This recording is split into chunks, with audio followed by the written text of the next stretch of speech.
নমস্কাৰ প্ৰিয় দৰ্শক, প্ৰজ্ঞান ইউনিভাৰ্ছ চেনেলত আপোনালোকক সকলোকে স্বাগতম জনাইছোঁ। প্ৰিয় দৰ্শক, আগন্তুক মকৰ সংক্ৰান্তি যিহেতু আহি আছে আৰু মকৰ সংক্ৰান্তিৰ আগমুহূৰ্তত আজি আপোনাৰ কিছু ৰাশিৰ ভাগ্যৰ দুৱাৰ মুকলি হ'বলৈ গৈ আছে। হয় প্ৰিয় দৰ্শক, ভাৰতীয় জ্যোতিষৰ দৃষ্টিকোণৰ পৰা 2026 বৰ্ষটো অত্যন্ত গুৰুত্বপূৰ্ণ বুলি বিবেচিত হৈছে। বিশেষকৈ মকৰ সংক্ৰান্তিৰ আগৰ সময়ছোৱাই বহু ৰাশিৰ বাবে উল্লেখযোগ্য পৰিৱৰ্তন, প্ৰগতি আৰু আৰ্থিক সমৃদ্ধি কঢ়িয়াই আনিছে। মকৰ সংক্ৰান্তি কেৱল উৎসৱ নহয়, সূৰ্যই মকৰ ৰাশিত প্ৰৱেশ কৰাৰ পবিত্ৰ মুহূৰ্ত, নতুন শক্তি, অনুশাসন, কৰ্মৰ ফলৰ আৰম্ভণিৰ সংকেত। এইবাৰ 2026 চনৰ 14 জানুৱাৰীত মকৰ সংক্ৰান্তি উদযাপন কৰা হ'ব যদিও তাৰ পূৰ্বেও গ্ৰহৰ গতিবিধিয়ে কিছুমান ৰাশিৰ বাবে ভাগ্যৰ দুৱাৰ মুকলি কৰিবলৈ সাজু হৈছে। প্ৰিয় দৰ্শক, জ্যোতিষৰ হিচাপ অনুসৰি 2026 চনৰ 7 জানুৱাৰীত সূৰ্যই পূৰ্বচাৰা নক্ষত্ৰত প্ৰৱেশ কৰিব। ইয়াৰ পিছত 10 জানুৱাৰীত শুক্ৰই উত্তৰাচাৰা নক্ষত্ৰত প্ৰৱেশ কৰিব।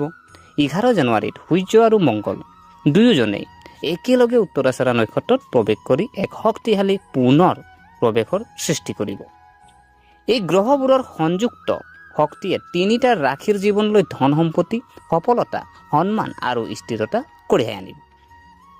এই ভিডিঅ'টোত আমি বিতংভাৱে অন্বেষণ কৰিম যে মকৰ সংক্ৰান্তি 2026ৰ আগতে কোন তিনিটা ৰাশিৰ ভাগ্য উজ্জ্বল হোৱা দেখিবলৈ গৈ আছে, এই সময় তেওঁলোকৰ বাবে কিয় বিশেষ আৰু এই শুভ সময়ৰ সৰ্বোত্তম ব্যৱহাৰৰ বাবে তেওঁলোকে কি ব্যৱস্থা গ্ৰহণ কৰিব লাগে।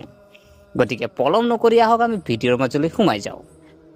প্ৰিয় দৰ্শক, প্ৰথমতে জানো আহক নক্ষত্ৰৰ প্ৰৱেশৰ জ্যোতিষীয় তাৎপৰ্য। জ্যোতিষত নক্ষত্ৰৰ বিশেষ গুৰুত্ব বুলি ধৰা হয়। 27টা নক্ষত্ৰই এজন ব্যক্তিৰ জীৱন, চৰিত্ৰ, ভাগ্যৰ ওপৰত গভীৰ প্ৰভাৱ পেলায়।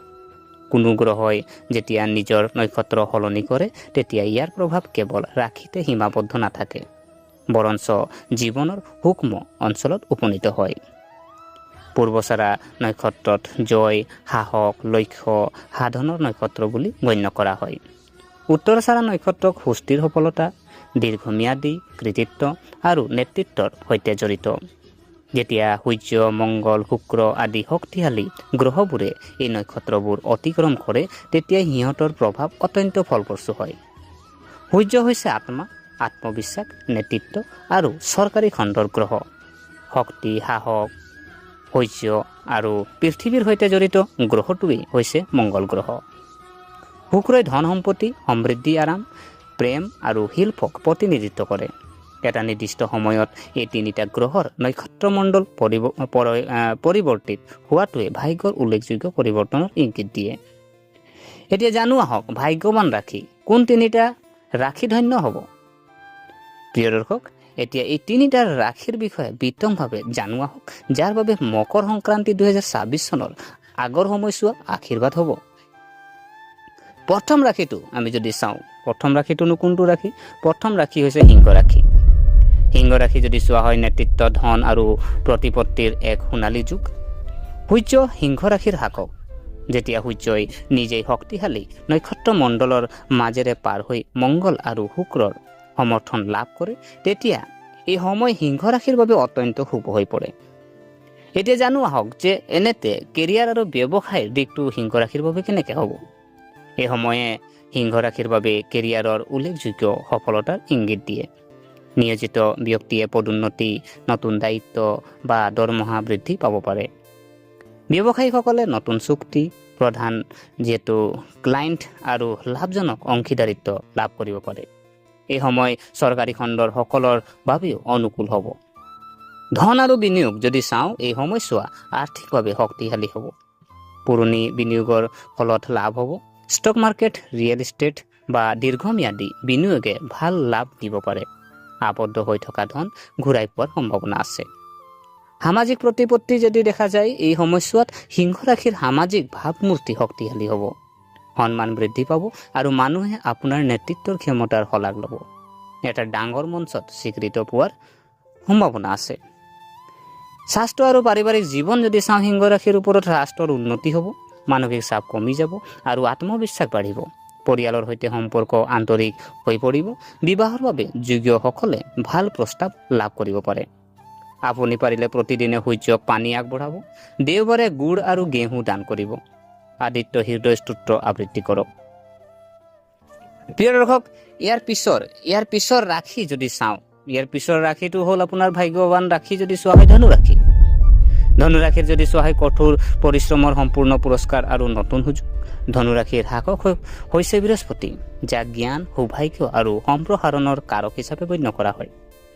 সূৰ্য, মংগল, শুক্ৰৰ শুভ প্ৰৱেশে ধনু ৰাশিৰ জীৱনলৈ গতি আৰু প্ৰগতি দুয়োটা কঢ়িয়াই আনিব। কেৰিয়াৰ আৰু শিক্ষা যদি চোৱা হয় ধনু ৰাশিৰ ছাত্ৰ ছাত্ৰী আৰু প্ৰতিযোগিতামূলক পৰীক্ষাৰ বাবে প্ৰস্তুতি চলোৱা সকলৰ বাবে এই সময় অতি শুভ। সফলতাৰ প্ৰবল সম্ভাৱনা দেখা গৈছে। চাকৰি সলনি বা নতুন চাকৰিৰ সুযোগ আহিব পাৰে। এতিয়া জানো আহক যে ধনু ৰাশিৰ আৰ্থিক লাভ কেনেকৈ হ'ব। আৰ্থিক দিশটো যদি চোৱা হয়, এই সময়ছোৱাত আয়ৰ নতুন উৎস মুকলি হ'ব পাৰে।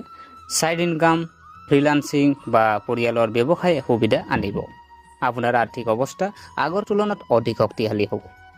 সম্পত্তি আৰু বাহন যদি চোৱা হয়, ঘৰ, মাটি বা বাহন ক্ৰয় কৰাৰ পৰিকল্পনা পূৰণ হ'ব পাৰে।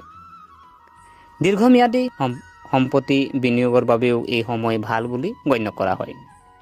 মানসিক আৰু পাৰিবাৰিক পৰিস্থিতি যদি চোৱা হয়, মানসিক ভাৰসাম্য উন্নত হ'ব, আত্মবিশ্বাস মজবুত হ'ব। পৰিয়াল আৰু বন্ধু বান্ধৱীৰ পৰা আপুনি সম্পূৰ্ণ সহায় লাভ কৰিব। ধৰ্মীয় আৰু আধ্যাত্মিক আগ্ৰহ বাঢ়িব পাৰে। আপুনি পাৰিলে বৃহস্পতিবাৰে হালধীয়া ৰঙৰ কাপোৰ পিন্ধিব, কলৰ গছক পূজা কৰক আৰু বিষ্ণু সহস্ৰনাম পাঠ কৰক। প্ৰিয় দৰ্শক, এতিয়া আমি জানো আহক শেষৰ যি ৰাশি আছে, যিটো ৰাশি আপুনি জানিলে আচৰিত হ'ব। সেই ৰাশি হ'ল কি জানেনে? মকৰ ৰাশি। হয়, যিহেতু মকৰ সংক্ৰান্তি, মকৰ ৰাশি যদি চোৱা হয়, নিজৰ ৰাশিত সূৰ্যৰ পৰা ডাঙৰ উপকাৰ পাবলৈ গৈ আছে। শনি মকৰ ৰাশিৰ শাসক আৰু মকৰ ৰাশিত সূৰ্যৰ প্ৰৱেশ সাধাৰণতে প্ৰত্যাহ্বানমূলক বুলি গণ্য কৰা হয়। যদিও ইয়াৰ পূৰ্বৰ নক্ষত্ৰৰ প্ৰৱেশ মকৰ ৰাশিৰ বাবে বিশেষভাৱে উপকাৰী হ'ব। মকৰ ৰাশিৰ কেৰিয়াৰ আৰু ব্যৱসায় যদি চোৱা হয়, এই সময়ছোৱাত মকৰ ৰাশিৰ জাতক জাতিকাই নতুন প্ৰকল্প আৰু ডাঙৰ সুযোগ লাভ কৰিব পাৰে। ব্যৱসায় সম্প্ৰসাৰণৰ সম্ভাৱনা আছে। চাকৰিৰ স্থিৰতাৰ লগতে নতুন দায়িত্বও লাভ কৰিব আৰু যাৰ ফলত ভৱিষ্যতে উন্নতি হ'ব। মকৰ ৰাশিৰ যদি চোৱা হয় আৰ্থিক পৰিস্থিতি যদি চাওঁ, আয় বাঢ়িব, পদোন্নতি, বোনাছ বা অতিৰিক্ত আয়ৰ সম্ভাৱনা আছে। দীৰ্ঘদিনীয়া আৰ্থিক সমস্যাও ক্ৰমান্বয়ে সমাধান হ'ব। এতিয়া জানো আহক যে মকৰ ৰাশিৰ পাৰিবাৰিক জীৱনটোনো কেনেকৈ হ'ব। পৰিয়ালত শান্তি আৰু সুখ থাকিব। আপুনি জ্যেষ্ঠ সদস্যৰ পৰা সমৰ্থন লাভ কৰিব। বৈবাহিক জীৱন অধিক সুষম হৈ পৰিব। মানসিক অৱস্থা যদি চোৱা হয়, আপুনি অধিক আত্মবিশ্বাসী আৰু ভাৰসাম্য অনুভৱ কৰিব। আপোনাৰ সিদ্ধান্ত গ্ৰহণৰ ক্ষমতা শক্তিশালী হ'ব। আপুনি পাৰিলে শনিবাৰে ভগৱান শনি পূজা কৰক, কলা তিল, সৰিয়হ তেল দান কৰক, নিয়মিতভাৱে হনুমান চলিচা আবৃত্তি কৰক। প্ৰিয় দৰ্শক, মকৰ সংক্ৰান্তি 2026 চনৰ আগৰ সময়ছোৱা সিংহ, ধনু, মকৰ ৰাশিৰ বাবে এক সোণালী সুযোগ হ'বলৈ গৈ আছে। গ্ৰহ আৰু নক্ষত্ৰ মণ্ডলৰ বিশেষ গতিবিধি এই ৰাশিবোৰলৈ ধন সম্পত্তি, সফলতা, সন্মান আৰু স্থিৰতা কঢ়িয়াই আনিছে। যদি সঠিক দিশত প্ৰচেষ্টা চলোৱা হয় আৰু পৰামৰ্শ দিয়া ব্যৱস্থা গ্ৰহণ কৰা হয়, তেন্তে এইবাৰ জীৱনৰ গতিপথ সলনি কৰিব পাৰে। গতিকে প্ৰিয় দৰ্শক, এয়া আছিলে আগন্তুক যি মকৰ সংক্ৰান্তিৰ যি ভাগ্যৱান ৰাশিৰ ওপৰত আমি যিহেতু আলোচনা কৰিলোঁ। গতিকে আশা কৰিছোঁ আপোনালোকে ভিডিঅ'টো চাই ভাল পালে। যদি এই ভিডিঅ'ই আপোনাক কিঞ্চিত মানুহ লাভান্বিত কৰিলে, তেনেহ'লে ভিডিঅ'টো লাইক কৰিব। যিমান পাৰে আপোনালোকে শ্বেয়াৰ কৰক আৰু কমেণ্টত আপোনালোকে জয় শ্ৰী হনুমান আপোনালোকে লিখিব পাৰে।